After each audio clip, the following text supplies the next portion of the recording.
একটা ছেলে প্রতিদিন বাসায় ফিরেই রাগ করত। মা, আমার ঘরে বারবার কেন ঢোকো?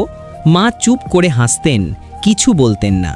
বাবা সারা দিন রিক্সা চালিয়ে ঘরে ফিরতেন, কিন্তু ছেলে কখনো জিজ্ঞেস করত না, বাবা ক্লান্ত লাগছে?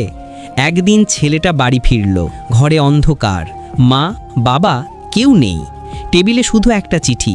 চিঠিতে যা লেখা ছিল সেটা শোনার আগে সেলিব্রিটিদের তো সবাই লাইক করে। চলো আজ দেখি নিজের মা বাবার জন্য কে কে এই ভিডিওটায় লাইক দেবে আর চ্যানেলটা সাবস্ক্রাইব করবে। চিঠিতে লেখা ছিল, বাবা আজ তোমার পছন্দের খাবার রান্না করেছি, তুমি ফিরে আসার আগে বাজারে গেছি, ফিরে আসতে একটু দেরি হবে, আমাদের জন্য দোয়া করো। ছেলের হাত কাঁপছিল। প্রথমবার সে বুঝলো যাদের জন্য সে রাগ করত তারা তার জন্যই সারা দিন ছুটে বেড়াতো। দরজার শব্দে মা বাবা ঢুকতেই ছেলেটা দৌড়ে গিয়ে তাদের জড়িয়ে ধরে বলল, তোমাদের ছাড়া আমার ঘরটা ঘর না, আমি